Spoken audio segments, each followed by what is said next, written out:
Hello, good morning, and welcome everyone. This is the Re-Entry Challenge, how employers can support employees' well-being and performance as we transition back to business.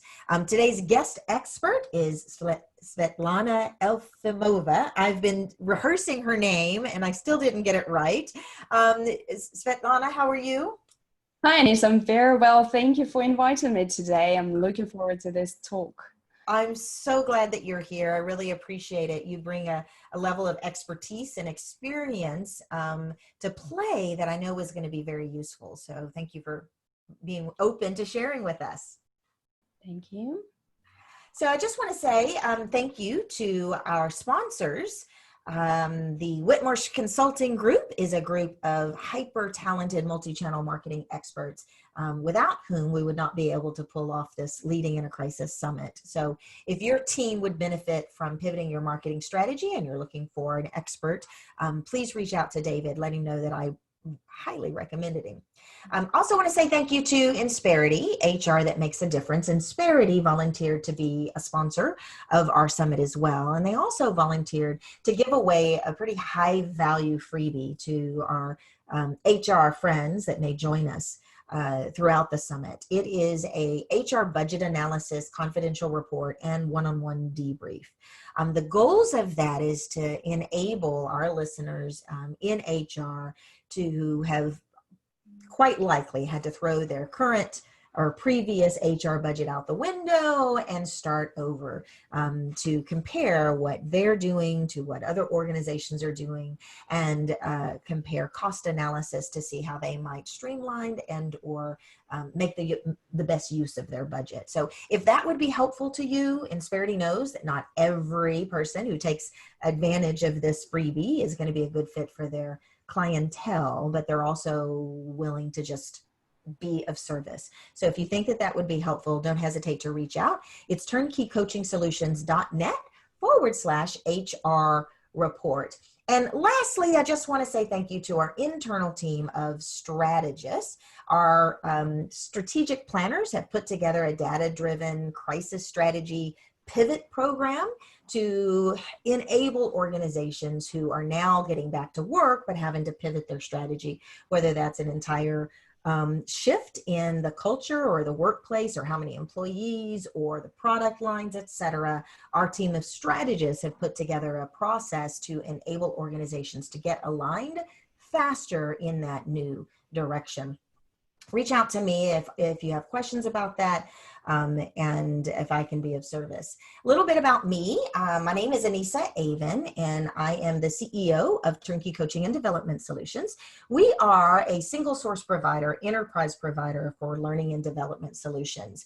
We're offering services such as outplacement services and virtual training and coaching services, as well as training, facilitation, performance management, you name it. But what I'm very proud of right now is our Leading in a Crisis Summit. It's going to go through June, every Wednesday and Thursday.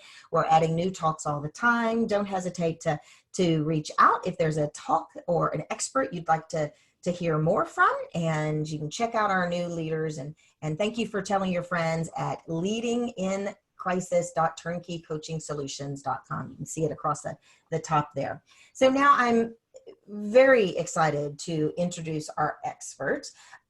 Svetlana Elfimova is the co-founder of We Will Consulting and serves as the head of organizational development at Red Square International in London.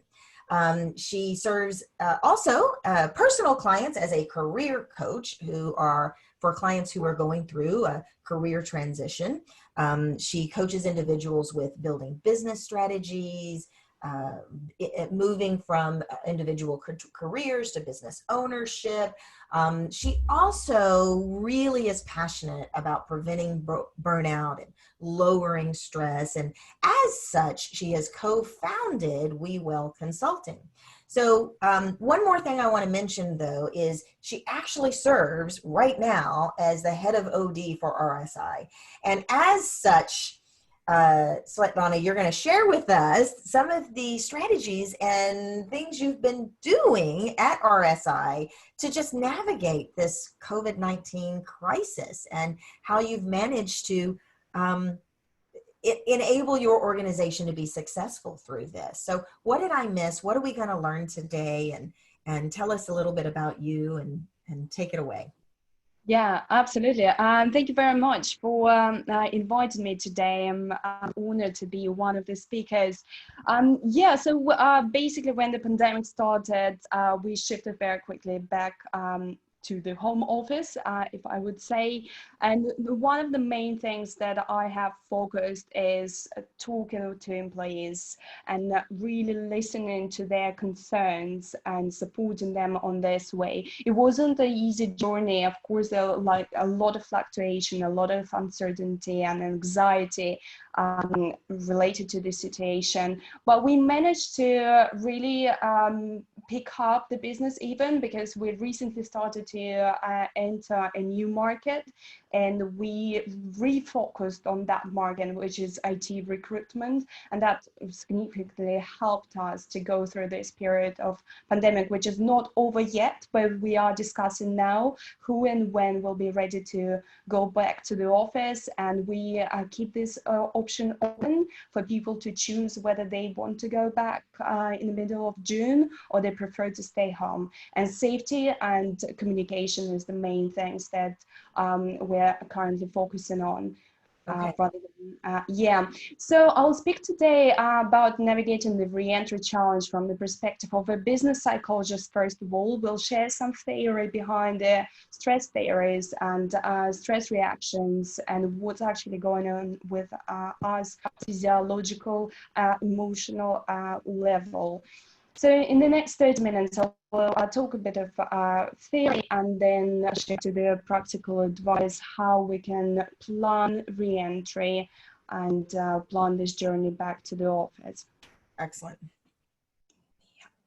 So we'll begin by discussing why going back to so-called normality makes people de-stress and anxiety. Even though we are looking forward to going back, we developed a baggage of emotions associated with uncertainty and global health crisis. Obviously, not only we may fear physical risk and threat to our health due to the virus, but we're also concerned about job security, financial stability, worry for significant others. And that's exactly what our employees are experiencing. One of the first questions one of my colleagues asked, like, Svetlana, how am I going to help my grandma? You know, like if we get out of the business. And that's the sort of situations we all had to manage. Anxiety about going back to normal is called reverse culture shock. After a long time being isolated, and then when we have to return, we may have a lot of difficulties make choices and have lack of concentration, have mood fluctuations and so on, which are very similar to stress reactions. And this is a struggle to reintegrate. And the main thing here, we'll have to develop that new experience and shared experience all over again together after such a long time of isolation. So people and employees, everyone, I would say, may feel confused, worried and apprehensive about going back. And that's kind of an obvious thing. But the sensations of outside world, maybe you have experienced that if you stay indoors for a while and then go for a walk, it's a little bit awkward and there are quite a lot of tension built up in the body. So all that sensory stimulation, as well as commuting, for example, to work, and physical and mental demand on work may cause us distress, and therefore we're more prompt for mistakes or even work-related injuries and future absence.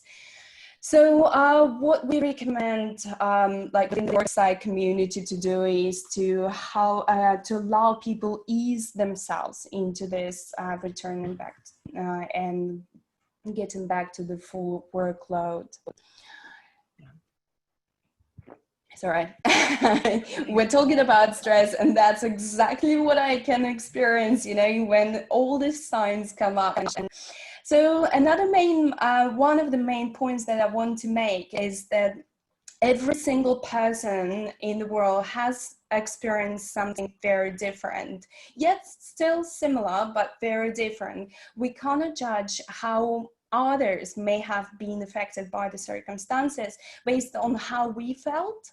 And to be honest, I fell into that trap myself because I've been dealing pretty well with the lockdown and the pandemic situation because of different reasons, like personality traits might be not predisposition for stress exposure or overreaction. Context and the life that I have might be also supporting my reaction, as well as person environment interaction, how person reacts on the stressor, also different for everyone. So it's been very different for everyone, and that's why we should be very sensitive when we talk about the pandemic. For instance, some of us may have skills to better manage stress than others. Some have a supportive environment, as I said before. For example, neuroticism, when we are talking about personality, which is being related to your emotions, being sensitive to your emotions, having kind of closer connection to your emotions and recognizing them. That really, this trait, neuroticism, if it's on a high level, that may predisposition people to extremely feel extremely the stress reactions. Will you mention that again? If it's based on if what's based on a high level? Neuroticism, if personality trait neuroticism is quite high, and then we are feeling that a lot more, and we act in a way that we kind of expose ourselves to stressful events and information. For example, people who have high level of neuroticism, they may stick to their phones, checking news all the time, and the numbers associated with the crisis, health crisis, and so on. And those who are into conscientiousness, for example, they would just plan and create the routine and plan for how they can prevent spread of disease and emotional well-being, and like the better supporting their emotional so basically the science and the psychology that you're talking about, we can actually a little better understand how different employees and different coworkers or peers or family members manage the stress of this, and that's kind of the key point, is to understand we just aren't going to manage it all the same. Yeah, exactly. And understanding that difference in people make the management a bit more compassionate, I would say, and leading people who are different, understanding their different needs is quite important. Also, another crucial point that I would like to talk about is that majority of employees will be returning to depleted mental health due to challenges faced. And however, psychological well-being is the only significant predictor of performance. And that's how well-being and psychological well-being is related to performance. And that's why it's quite important to think through how we're going to help people go through this change in a better way. And on the other hand, it's important to regulate our own expectations. At this moment, your audio is going in and out. Try saying what you just said again. I think you might have just, there you go. Say it again. Paige is on, and she said that she's having a hard time hearing as well. So repeat that last sentence that you had, and we'll see if your audio is better. If not, do you have a cell phone that you can use to call in if necessary?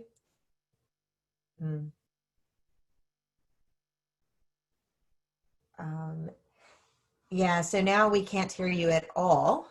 In the lower left-hand corner, there is the little speaker, and you can switch to call in, switch to phone audio, and it'll give you the phone number to dial.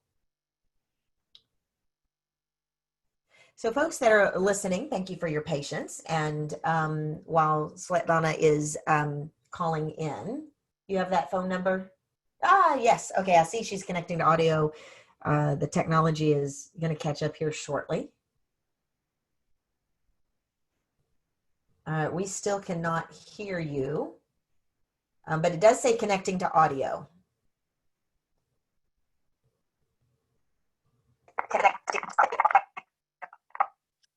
All right. Can you hear me now? I'm really sorry. It sounds like, yeah. Okay, cool. That's my saving point. Okay, we continue. Okay, we're very serious. Something as well. I'm going to stop your video on your phone, but keep the audio. Okay, go ahead. Yeah. All right. Okay, so one of the main points that I was talking about is psychological well-being is one of the significant predictors of the performance. And we should regulate our expectations for the early stages of the re-entry process, because the performance is not going to be the same. Can you hear me okay? Yes, so much better. Okay. That's great. Okay. Okay, so we will talk about it in a rather systematic approach a bit later. Okay, let's take a look into the physiology of stress in relation to COVID-19 and how it influences our behavior in the workplace. Stress affects the internal regulatory systems and processes responsible for homeostasis or balance. So basically, when we have a stress reaction, it activates autonomic nervous system, and it shuts quite a few very important body systems such as reproductive, digestive, and immune system is being also compromised when we have a physiological reaction to stress. That's why people may have difficulties with digestion and so on after a prolonged time of being in a stressful situation. Stress is a major cause of sickness absence in the workplace, and it costs about over £5 billion pounds a year in the Great Britain. Also, it of course associated costs with replacement of staff, lost production, and increased accidents. So when there's a threat outside, basically in just in simple words, yes, there's a threat outside or inside, unexpected event or unpredictable situation happens with us the same way like we all have experienced now with the pandemic. It's all associated with a poor sense of control, and that's exactly what's going on. And there are two types of stress: acute stress and chronic, and you must be familiar with them. Acute is the short one, and chronic is the long-term stress, and that's what we are experiencing, or maybe experiencing. And the risk about the chronic one is not only health risks, mental and physical health is being challenged, but also it's increased risk of burnout now during the pandemic. And that's not, I don't see a lot of people talking about that at the moment, but burnout is not tiredness, it's just not being tired, but it's a total exhaustion on all levels: emotional, physical, and cognitive levels. And burnout is quite contagious in the office if not addressed, if not treated on time. So we may recognize well the signs of stress in ourselves. Yes, when we have the body behaving differently, increased heart rate, we start to breathe in a shallow way, rapid way, we have elevated blood pressure. If to measure that, we may have dizziness or headaches, muscle tension, and so on. It's a kind of easier, familiar to recognize those in ourselves, but a bit more difficult when we are working with people and to recognize those signs in someone else. So the next slide, please. Yeah. On this one right here, I think that, would you go back just one? I really want to say thank you for bringing this out. I think a lot of times in business, we talk about stress in theory. We understand that there's research studies that show it costs us a lot of money. We understand it in theory, but there's not necessarily a connection to understanding it at least in common knowledge around, this isn't theory, this isn't HR saying, oh, we've got to just be gentle with our people and make sure they don't. No, there's a physical illness that happens with too much stress. And so all of this put together, you're making the case for really making sure that there's wellness programs at work, and that we're helping our employees manage stress, and that we're observing that just because I may handle stress differently, that should not be the barometer by which I expect others. Exactly, yeah. And because activation of our autonomic nervous system happens, and on physiological level, a lot of other functions, they shut. That's why it's dangerous to be in that state for a long time. And that's how it's connected, because sometimes, you know, still when I speak with business owners and HR managers, and just, you know, like employees as well, like well-being is associated with something, okay, feeling good about myself, about life, but actually there are a lot more into that. And it's about financial well-being, as well as social well-being, and sense of belonging, sense of community with others. So it's interconnected, but also, of course, at the moment, a lot of us have, every single person probably been having a stress reaction to that. And that's why we should remain physically active. That's why when our body really contracts the muscles, we need to learn how to relax, how to detach psychologically from work and switch into home mode. So these are the signs on the screen that you can see of others, like how you can recognize stress in other people and what might be going on. So if you see someone having mood fluctuations, injuries, or complaining about chest pain or headaches, that might be all related to that fact. Let's do the next slide.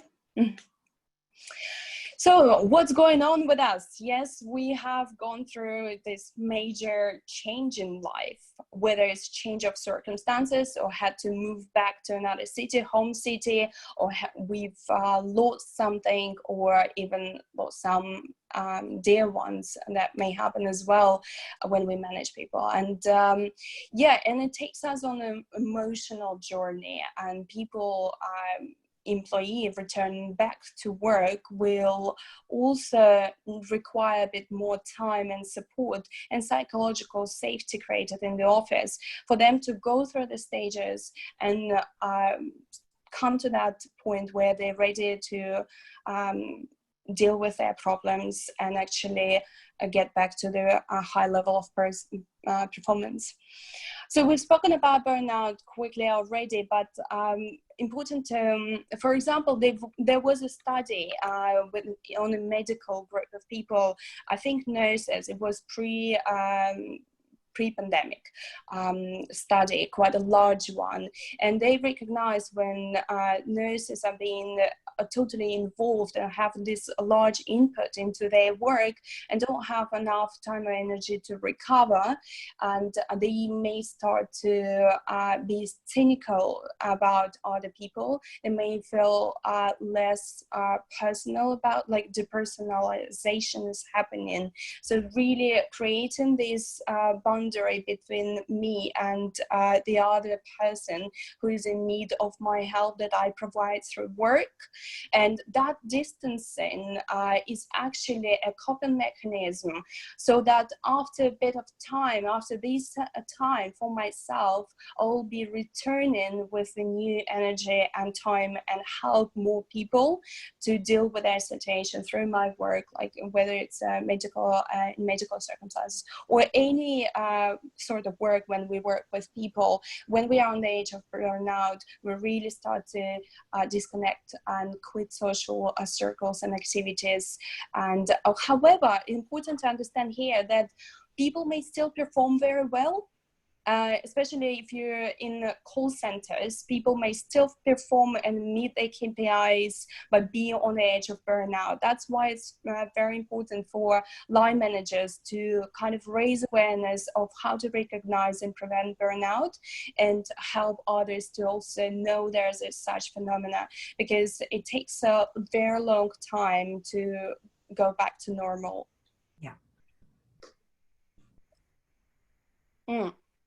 Also, psychologists talk about a lack of recovery, because we kind of develop these ideas of as if I will work a year, let's say, or 6 months, and then take a longer break. However, it's recommended, and studies confirmed, to focus on recovery in the evenings and during the weekend, and take longer weekends, for example, more often, rather than taking a long holiday. And that helps to recover on the go and prevent the burnout. Let's go to the next slide. So what's happening in the companies because of the challenged psychological well-being and mental health? Obviously, you have came across, I believe, sick leave, turnover, high turnover, absenteeism, and presenteeism. Actually, presenteeism costs a lot more to organizations than absenteeism. And presenteeism is when people can't deliver on the same level as they would be doing it. Yeah, so that's a bit of numbers around mental health and what's happening. For example, 48% days off sick due to mental health issues is what's going on. 792 million people affected by mental health issues worldwide. And 1 in 6 of adults may have a mental health issue that they are also not aware. That's why it's recommended to run assessments and maybe well-being questionnaires to kind of help people to navigate through this time. And, okay, so how do we address it? We are shifting to the practical part of my talk. Yes, so through situational engineering and trainings. So you have spoken quite a lot about when you presented your company and what you do and what we see in terms of how people adapt into the re-entry and how they are planning and strategizing a return back to the office. So that's called situational engineering. So these are some of the examples what can be done: promoting healthy work conditions and practices, awareness training such as burnout awareness training, stress management training, and so on, as well as coaching focused on prevention of burnout or employee performance. So these are some that are quite popular approaches, but we're going to shift into the next one and pay a bit more attention. So my approach today is to think about these 3 major areas: environment, physical environment in the office, communication, and performance. That's before we start planning, this is what I would like to us pay attention to. Okay, so we learned about how stress affects us on an individual, team, and organizational level. And in this final section, I will talk about navigation strategies to cover these 3 areas. So in terms of environment and hygiene, so one of the things that I already have covered at the very beginning is listen to your employees, have these surveys, regular well-being check-ins, and so on.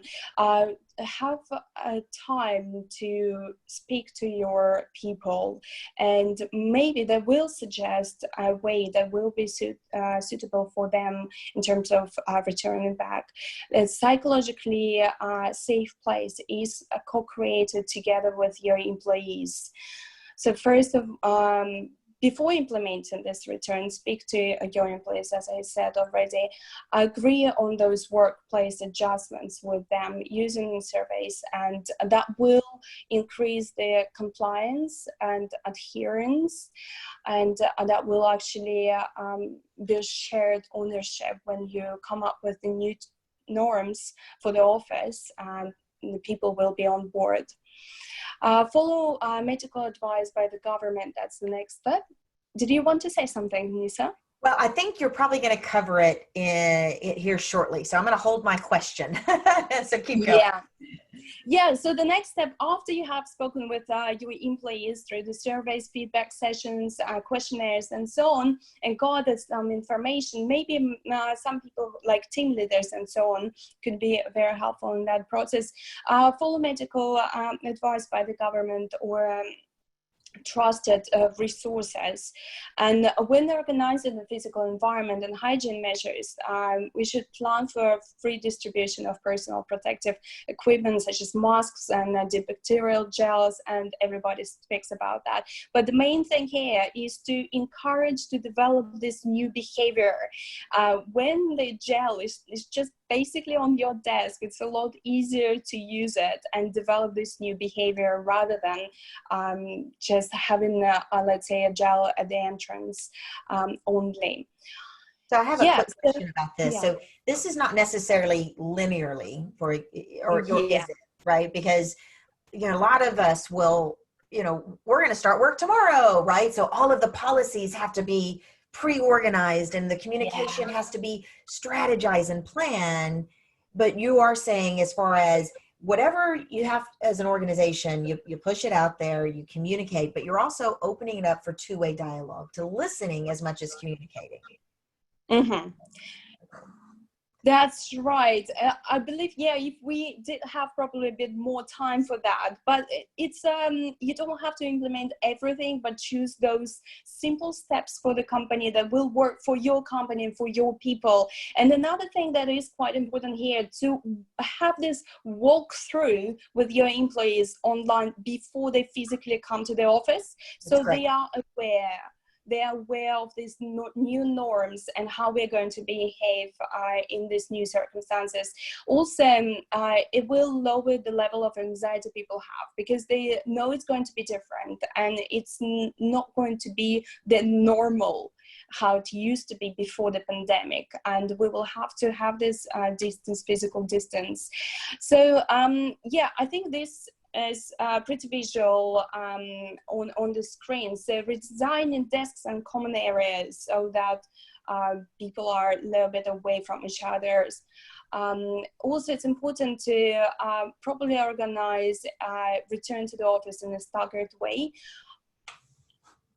and so that we manage the entrance and exit and avoid crowding on the public transport and the entrance. So we should probably organize security, maybe have an extra help with the security and the entrance of the building, so that people, if we have the passcode keypads that we all have to touch, many people, hundreds of people touching that, so probably there's a different, better and safer way to do that. Another thing is to use indicators on the floor. And we all have spoken already about that on LinkedIn everywhere. Just a kind of a little reminder.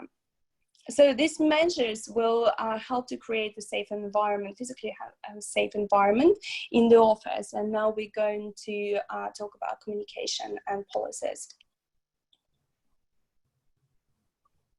So once again, when we talk about returning to normal is not going to be the same. And it's time when people may have lost dear ones, or health, or just sense of stability.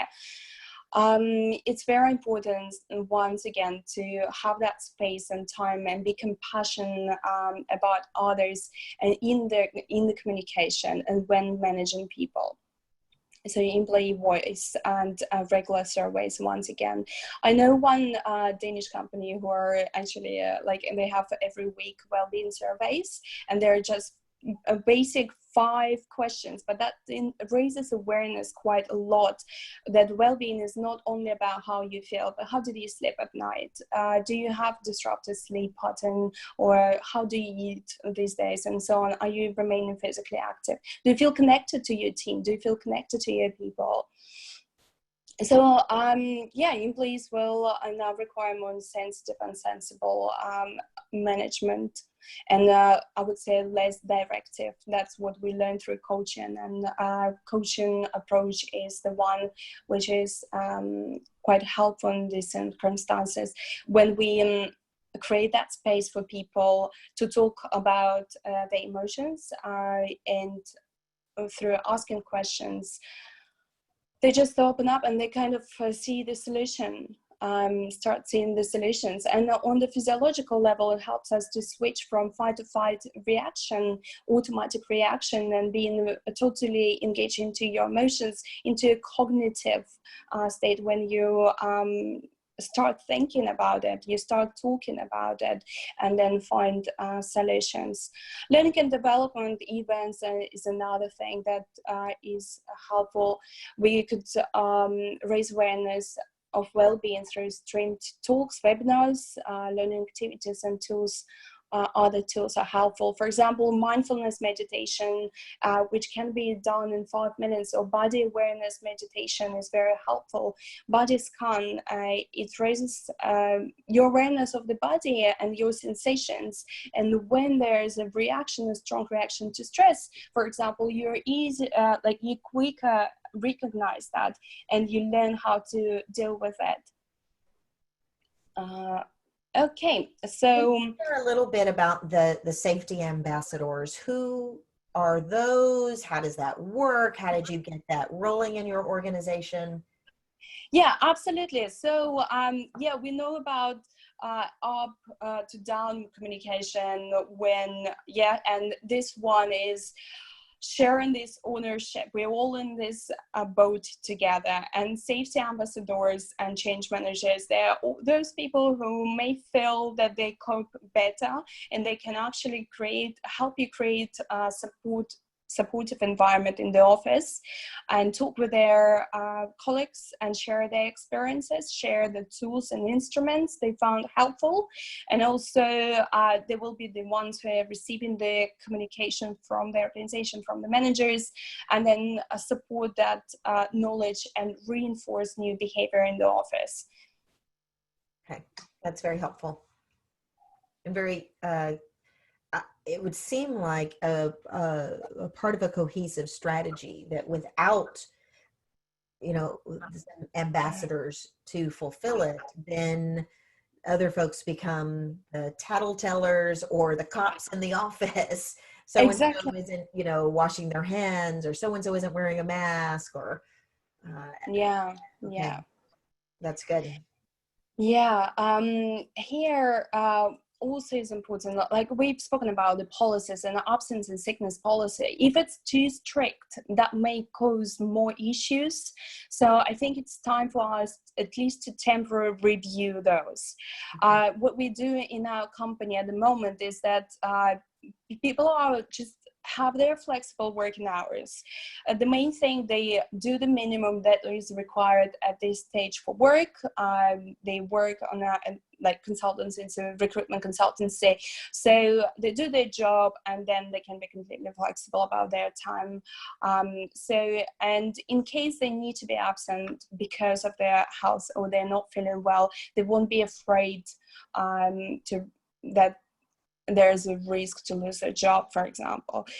I've heard that from many HR peers, is that a key element to this is the flexibility, that Exactly. Yeah. that the old policies of strict and no, these are your hours and you must produce X, aren't going to work in this environment, at least temporarily. Yeah, flexibility and having this choice. And also there's still a significant others that may still be at home or in high risk group. And we want to know and communicate clearly how those people can continue doing their responsibilities of care of others. And So yeah, again, flexibility. So another point of communication is communicating about COVID-19, what's going on and what are the symptoms and what happens if you recognize those symptoms in yourself or the others. So we don't want people to hide that they have symptoms or something is wrong going on, and therefore we should be clear about how and where they can find the support and what exactly they need to do in accordance with the government guidance and advice or World Health Association or any reputed and source. Yeah, another point I would like to talk about is to kind of help educate line managers and people to be respectful about talking when talking about the virus. A new study has analyzed how people dealing with stress respond to a variety of different messaging, offering emotional support. If we say, don't take it so hard, or don't think about it, just move on with it. Probably that's not related to somebody passing away, sorry. But yeah, if someone is feeling over emotional, stressful, and don't think about it, or that's going to be fine, is not helpful. But creating that space for the person to be open about emotions and feelings, that can help them actually to start searching for those solutions and decisions, and that will help them navigate through. So communication about company updates, plans, and what's going on. So my employees, they were very concerned in the first weeks. What are we going to do? Whether people are going to be furloughed, yes, no, will we stay in the business, and so on. And what I found super helpful, and they shared with me as well, when we are just being clear as possible what's going on and what are the news in the organizations and what are our plans in risk management and what do we do, how do we seek financial support if required from other organizations or loans, etc. Or we just share clearly and transparently what's going on. And also, I believe, well, because I work in a recruitment agency, in the future, people will be asking new talent and people that we hire in the future, that will ask how your company dealt with it and how did you keep people safe and secure during the coronavirus pandemic. Yeah, we're going to the pretty much last part of my talk. Are we okay with time? Yes, I think we've got about 10 more minutes, and I see you've got some really rich content to wrap it up. So this is great. Thank you. Lovely, thank you very much. And the final point again is here to emphasize the link between employee well-being and performance, and to understand again what impacts performance at work. Commitment from the company, meaning like how we are connected to our people. How do we share that experience, and how do we support our people is quite important for their performance. Emotional intelligence, understanding your own emotions, understanding the emotions of other people. That's very important as well. Psychological well-being, as I said before, physical health and remaining physically active are also influenced, because physical health, as we've spoken about, connection between physical body, emotional state, and the performance already. So once again, it shows the link between physical health and psychological well-being as well. Leisure time recovery and quality breaks. Have those times when you're off the screen, and remind employees to have those breaks and lunches off the desk, and that will help them recover during that leisure or just break time. Working environment and equipment, relationship at work with colleagues, once again talking about sense of belonging and being one of the many in a good way, that also influence performance at work. Opportunities for growth and other motivations that we normally talk in other circumstances, everything is here. Let's go to the next slide. What impacts performance outside of work? So recovery experiences outside of work impact performance. And when people pick up a new skill, a new hobby, and learn a new skill, that really generates those resources. One of the core theory of stress in organizational psychology is conservation of resources theory. And that means that we have our work, for example, we have a relationship, family, we have our hobbies, and so on, so on. And these are kind of carriages that are interconnected between themselves. And if one person, let's say, only kind of 99% in work, that increases risk of burnout. However, if a person has many other life activities and those chapters in life, that helps them to be more resilient. And through learning new skills, we kind of refill that resource, psychological resource and personal resource related to new skills and learning and development, just generally. Psychological detachment from work means being able to switch off your head and not to think about work when you're not working. And here meditation particularly helps to recognize, first of all, what you're thinking and how you can redirect your thinking into something that is happening in the present moment, as well as physical exercise, but that's the other obvious one. Sense of control around your off time. We have spoken about that one, but that's kind of to recap and summarize once again. Let's go to the next slide. Okay, here, quite a lot of things, but I would say just have a look, and maybe you already been using some of these tips and approaches. So learning and development events on topics how to support yourself through difficult times, and creating dedicated space where people can talk, engage in physical activities, probably buying new equipment in the office so people can stand and have a walk around the office and jump on a stepper or something safe that can be used in the office is super helpful. The financial, we've spoken about financial well-being already, that it's actually influenced your psychological well-being.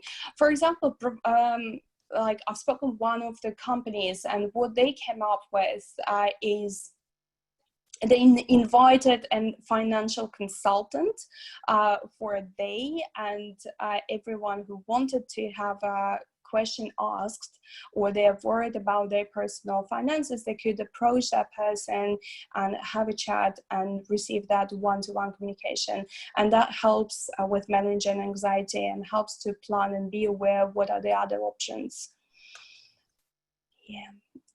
Okay, so remain connected with people and their wants, mindfulness and meditation, burnout prevention, coaching is quite helpful. So here's just kind of to summarize. I will not talk again through all these points. Such a good checklist, though. I mean, this is something that I think every HR person who's responsible for the well-being and ensuring a comprehensive plan for re-entry, as well as ensuring the well-being. This is a checklist. This is, have you instituted some learning and development opportunities?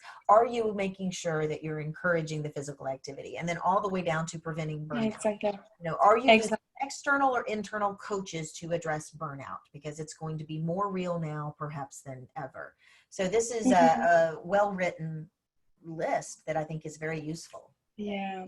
Another thing that I would like to also mention, we should manage our expectations about people performance, but also set deadlines and be clear about deadlines and the results, and help people manage the workload.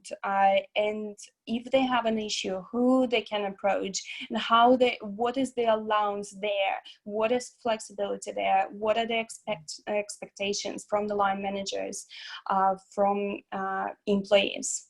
And the last slide, the one which is like kind of my main message, that psychological well-being is one of significant predictors of performance, and that's why we should reinforce people to look after themselves, but also help them with that. Great.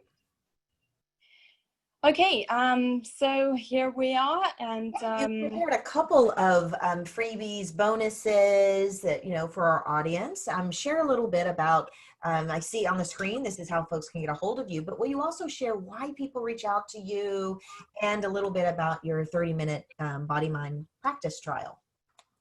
Yeah, so we created recently with Diana, We Well Consulting, just in the middle of the COVID-19 outbreak, because people started to approach us and like how to deal with this stress and what can we do so that, and actually we use like at RSI London, in the company where I'm leading the org development, we started to use the same services from my other company, which is pretty cool, because what we do is a live streaming mindfulness sessions where 30 people can join at the same time. It's 15 minutes session, 15, 30 and up to 60.